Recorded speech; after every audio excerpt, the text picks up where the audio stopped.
Hey everyone, I'm the Rev, and this is the latest VRC hypercar. It's the VRC Arden, which we all know is the Alpine hypercar. Now I'm sure we all know the reputation that VRC have when it comes to the quality of their car models. I'd say they're second only to Gran Turismo 7 in terms of quality, and that's probably due to the engine limitations within Assetto Corsa, otherwise they would probably be on par. They are that good. They are fantastic, fantastic car models, as I'm sure you can see on the video footage being played in the background. But as much as these cars look fantastic and sound fantastic, it's all about how they drive. So let's get this car on track at Spa for a few laps, evening into night time. Let's see how it drives. So as we start a flying lap at Spa, the first thing I would usually talk about is the cockpit. I'll talk about the graphics, the materials, etc, etc. However, for this one, I'm going to have to jump straight to the sound. Have a listen to this.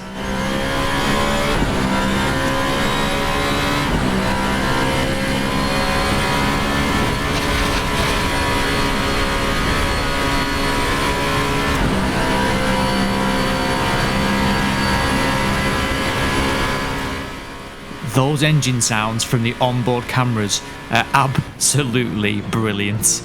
And when you change to the TV cameras, it doesn't get any worse. It sounds awesome on the TV cameras as well, as I'll showcase now.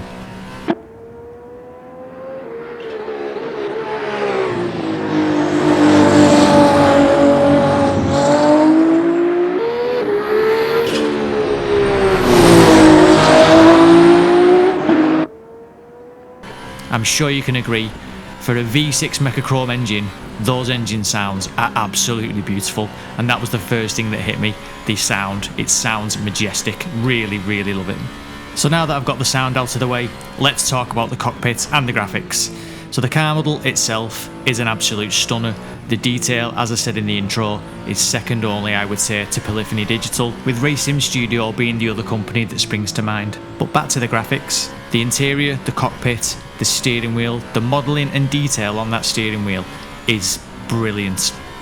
The attention to detail is simply something to behold. All the buttons, all the texture work, it just screams of quality craftsmanship and the love that's gone into these cars.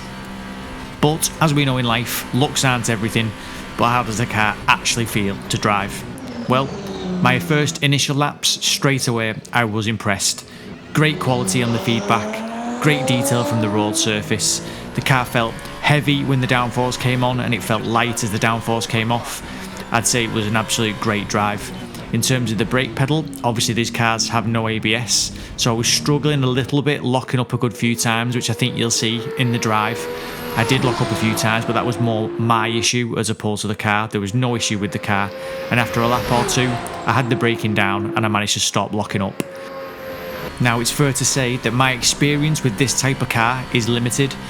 The ones that I've drove most are the ones on Automobilista 2, so I can make a direct comparison with Automobilista 2, and I would say that this car has a more, let's say, planted feel than the one on Automobilista 2, but it's very, very close, so I can't stress enough that I'm not saying that the Automobilista 2 one is sliding around a lot, because it's not, but this one just felt like I had that little bit more grip.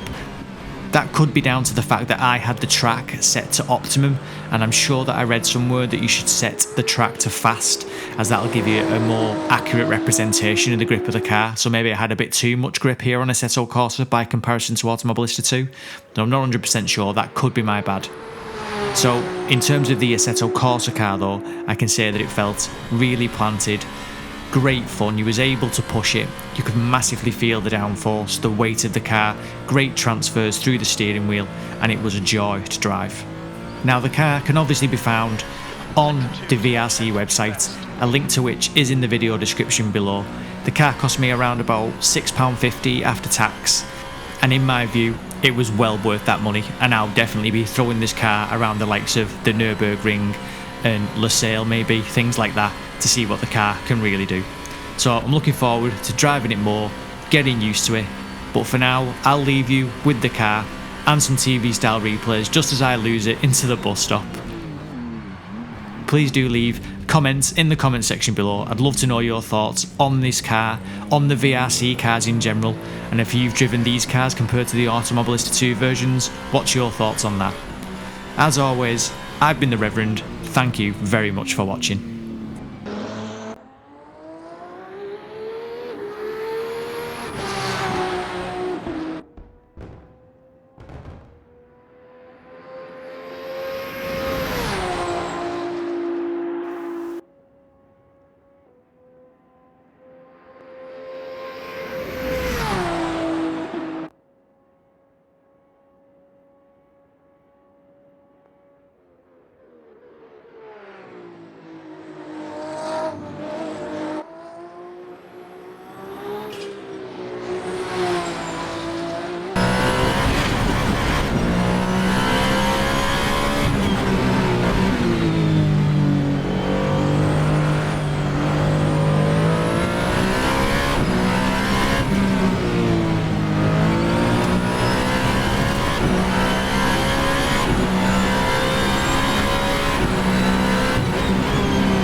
Last lap time was at 2:04.9.